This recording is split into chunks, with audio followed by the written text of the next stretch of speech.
So I'm Klaas Hermans. I'm the group product manager over at Filestage. And I can imagine that this might be a confusing title if you haven't seen Moneyball. So maybe first to check who has seen the movie or read the book Moneyball. If you could raise your hands, please. That was what I was expecting. So let's try and raise that number. How many of you have played in a sports team or have coached a sports team? I hope that is a lot more. So what we're trying to do here, or what I'm trying to do here today, is actually to see how can you use Moneyball, what does that mean about team play, and what does that mean for AI? Because there's a lot of things happening around, but I like movies and I like shifting things. So I want to include some Moneyball references, because in the end, it's about getting the right AI on the team and making sure that you can deliver accordingly. So it's not just about throwing money at it, but it's really making sure that you get the AI on your team that brings you the value add. So stepping up the play, well, it's the title. This is what we're going to do today. So this is the general manager from the Oakland Athletics. You also know him as Brad Pitt, but he's actually, in this one, he's Billy Bean, and he's the general manager. So let's shake things up. Before we go into what we're actually doing, I first want to take a step back and talk about Filestage just for context understanding. So who is Filestage and what is the market we're operating in, and what does that mean when it comes to generative AI? What does that mean to the business intelligence we want to provide our customers? So we're Filestage, and we're an online proofing solution. An online proofing solution, what that means is advertisements you see on television, billboards you see, websites you see, anything, even including product packaging.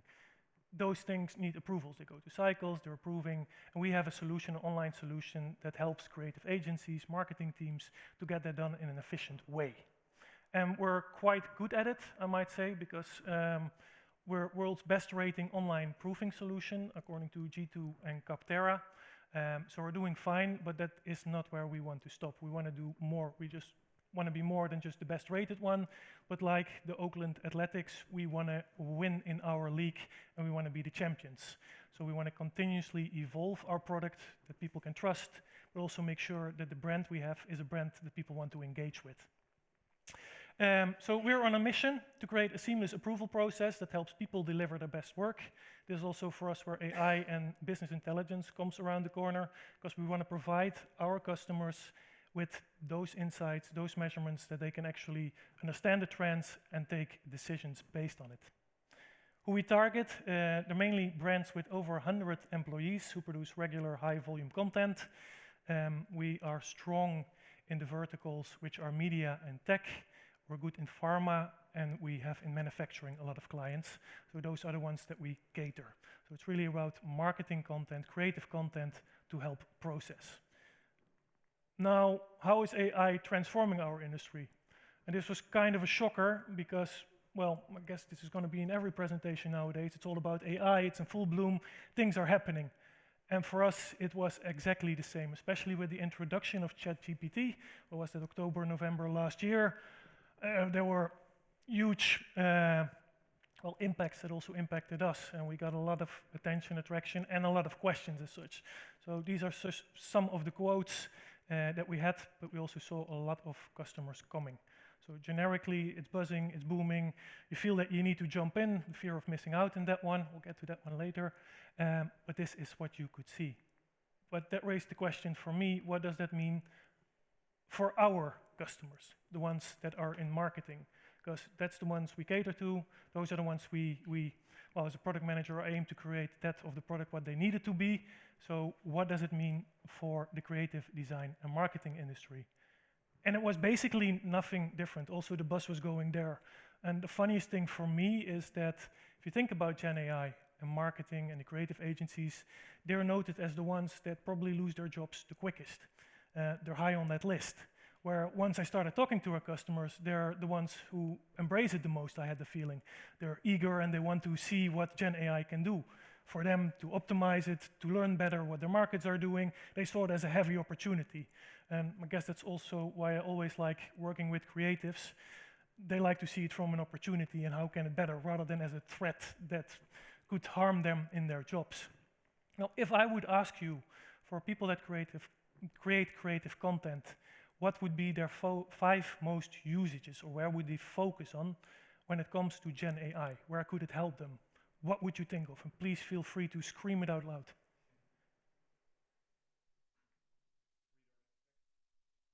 Yeah? A/B testing, providing more assets. Yeah? Anything else? Image generation, yeah, good one, good one. Anybody else? So also will go and reveal what, according to the studies, are the top 5 key interest points for the marketeers. So basic content generation, write copy, inspire creative thinking. I really like that one. Analyze market data. So how will it resonate with the markets, the creative content I'm creating? Will it resonate with the audiences I target? And generate the images as well. Yeah. So knowing all this, I honestly first got a little bit scared. And I got a little bit of anxiety as well as it, because everybody was talking about it, everybody wanted it, everybody needed it now. And this is when I watched the movie Moneyball again. And it made me realize there is something about perception versus reality. So in the movie, they're trying to create a winning team. And you have the scouts coming in, and then you have Peter Brandt and Billy Beane, the general manager and the data analyst for the Oakland Athletics. The scouts had a certain perception of who should be on their team, because that's what they always did. And Peter Brandt and Billy Beane wanted to have things data-driven. They wanted to check the reality. And this is also where, for me, this was kind of putting my feet back on the ground. I need to do the same. I just need not to jump in, but I need to understand what is the perception we're having and what is reality.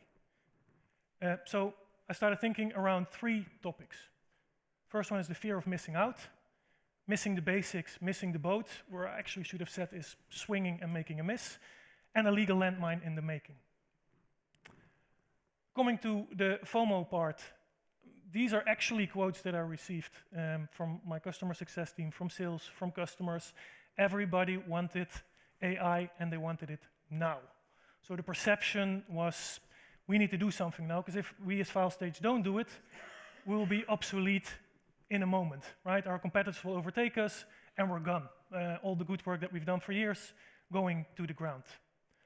Now, then actually, after that anxiety settled in, I started thinking, what is the reality? Now, if you look at research, 1 out of 5 executives are anxious about AI and machine learning and what it will do. So knowing that big executives are having that feeling, I felt pretty comfortable. I was like, then little old Klaas should be fine, because these big, huge executives are already a little bit anxious. But then I also checked at Gartner's hype cycle for artificial intelligence. And if you look at that one, you see that Gen AI is actually up there, that it's too high on expectations. It's inflated expectations. So we expect a lot, but it might not meet the expectations. Again, this made me settle in and feel more comfortable about AI and the steps we need to take. So I started talking to other product leaders, not per se our competitors, but others in the field, and realized that most of them are at the same stage. Everybody felt the pressure. Nobody knew exactly what to do. And all of us raised the same question. If we're doing AI, what problem is it solving? Because we're not just going to do AI for the sake of AI. It needs to bring value to the customers in our solutions. And then there was the 4th one. Some of our direct competitors already started using AI. So we also had a look at it. What are they offering? That's one, because we might not be the first one to move in, but if it's successful, it's the second one. But what's happening? And we realized we didn't lose any market share so far. So what the reality is, at least in my belief, is that we're talking a lot about it, and everybody is eager to jump on it. But so far, the usage might be more on a marketing leverage point to get the attention from customers than that we're actually already resolving something. That might be quite a hard statement to make. That is my belief in this. So that made me realize, let the game come to you, man. There's no clock on this thing. And what I mean with that is that for us, at least at Filestage, it's most important to first understand what is it that our customers are struggling most with, and can we use AI for it? So don't go to the AI, let the AI come to me because of a need. And there's no clock on this thing. That might be a little bit of an overstatement. We also want to move fast because we see the opportunity But yeah, this is why we're saying, let's do it in this way. Now, I'm just going to show this slide. And based on the title, the numbers, and the quote you see here, what do you think is this second perception versus reality topic about? Anybody has an idea?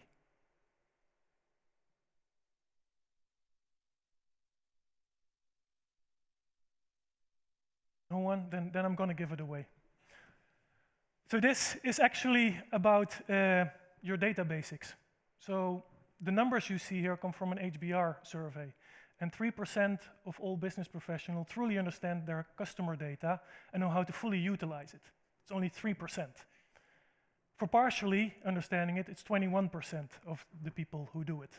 So as Peter Brent would say, there's an epidemic failure within the game to understand what is really happening. The perception is here, and I've worked for a cognitive company, so we did natural language processing. And also there, it's always, the perception is, I bolt this on, it will do everything. Well, I literally had Excels asked to put Excels into a system, and they expected that the Excel with the images in the Excel would give them all the answers. But we need to get back to it. We need to understand our data first and make sure that we have data that's consumable for AI and that it will work. So for us, this is something that I realized as well. Perception is that you just plug it in and it's done. Reality is not so much, unless you want to spend a lot of resources and on it, go ahead. But there's a good chance you will be very disappointed after a time that you're not getting the outcomes that you want to see. And I know that I sound like a bit of a downer so far, but bear with me. I will try to make this more uplifting going forward. Not yet, though. There is the legal landmine. These are just things that come up out of research, and especially that one you could see legal cases are more and more coming when it comes to using AI. Now, Filestage, we're a startup, so anything that our investors would see as a potential threat, and it could be by using an AI that could raise questions, we immediately see the impact on our evaluation. So it's not something we want. And if we were thinking about this, the perception again is AI can do it all, no legal consequences, no risk. Well, go with it. Reality is that this is actually happening, and it's increasing in the last years. It's mainly around the privacy terms, intellectual property, and then biases. And biases is also accuracy related.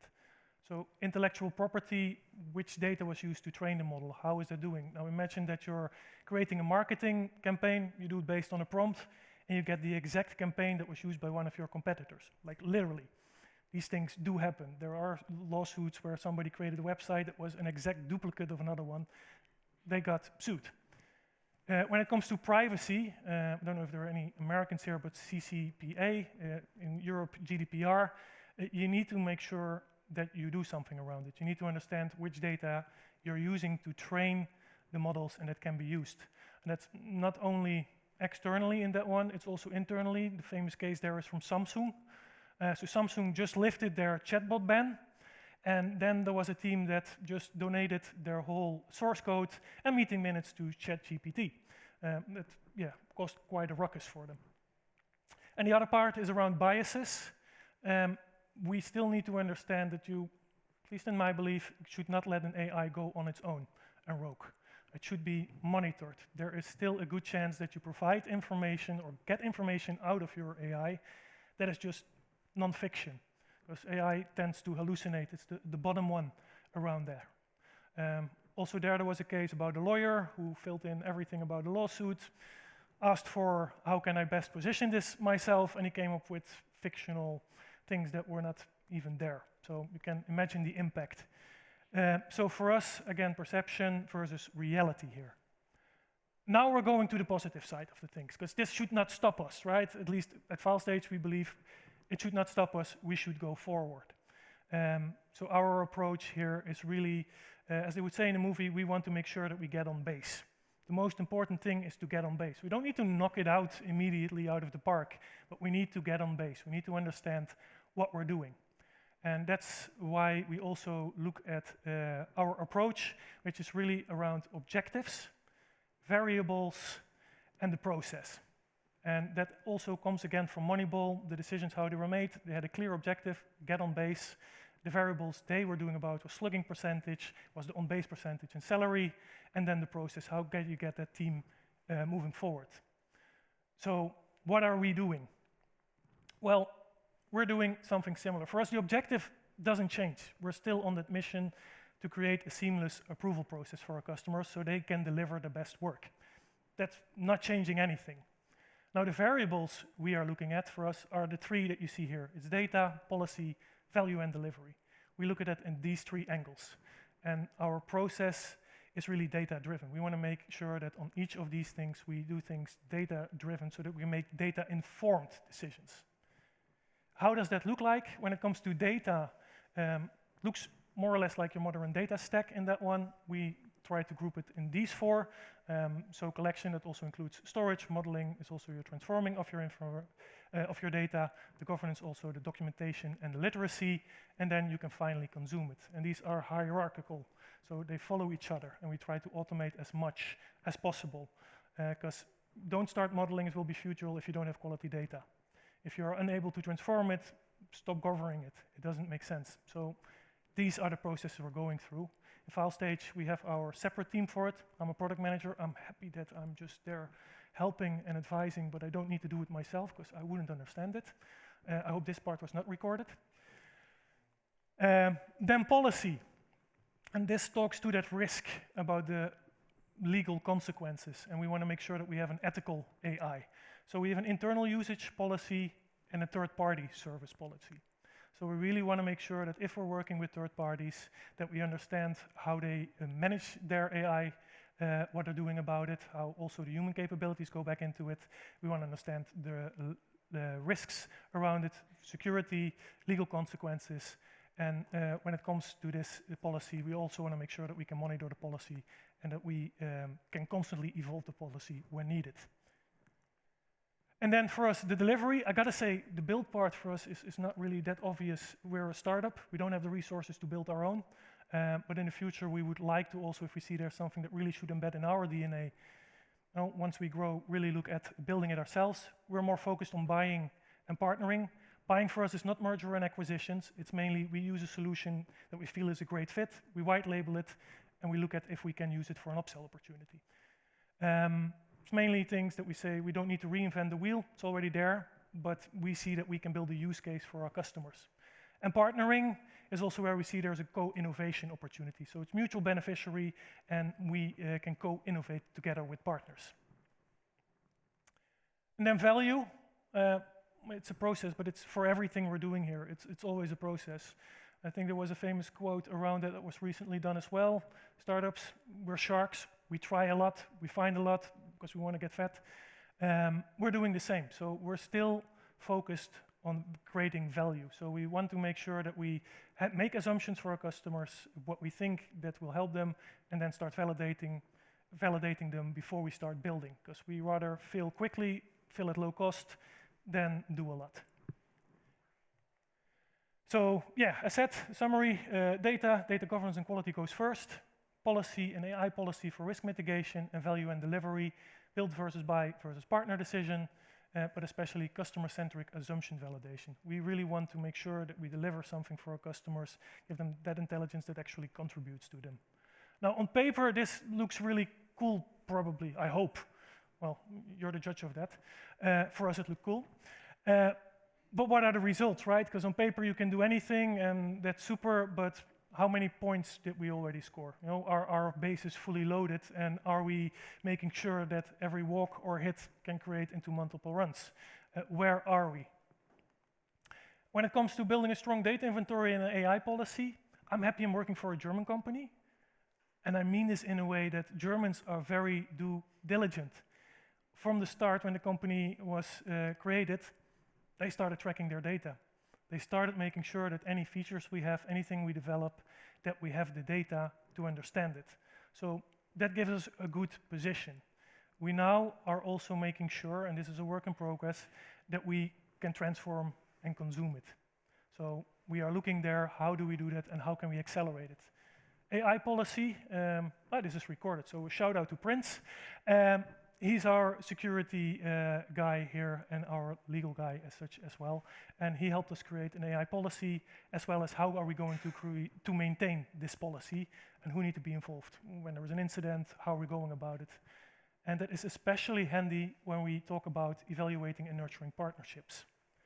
So at Filestage, we created a framework on how we want to engage with partners. Who could be the best partner for us, and how do we want to engage with them? There is a first result there. We currently are running a pilot with a partner to really validate a use case that has been which we see there is a potential for it, and we're doing that together with them. Why are we doing a pilot in this one? Again, we want to fail forward quickly. We don't want to already build because we have a good idea. We want to say, okay, let's first look at this, what it can bring, use mockups, validate with our customers how it works, and then see if this is something we want to invest more resources in. So one is already ongoing, and I think actually there is a huge opportunity nowadays. I don't know if that's the same for you, but it feels that a lot of companies also come to you nowadays to ask, can we team up and do AI? So this is also where our framework helps us to really focus the attention on the things that bring our customers the most value. A growing AI roadmap pipeline.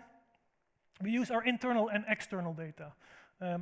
This is a solution that does our front-end monitoring so that we can see how people are using the system, so that we can learn from it to see where is the most friction, what consumes most time, what is most used, where are the things where we can make assumptions and start validating them. But we're also doing feature stubs, we're doing prototyping, we're checking what is it really that our customers need. Because when it comes to AI, and I think that's from the first set here, we're all talking about it and we want an AI, but what does that mean? How is that helping our customers, our creative agents? A lot for us is around sentiment, understanding how it will resonate, about asset creations and validation of that part. So our roadmap is really based on good discovery before we start building it, and we're feeding that pipeline. Now the bottom line, I think my key takeaway that I want to give here is, again, don't do AI just for the sake of AI. Make sure that you get an AI on your team that gets you to first base. That's the most important thing, and then it all evolves around these three things. Understand the gap between perception and reality.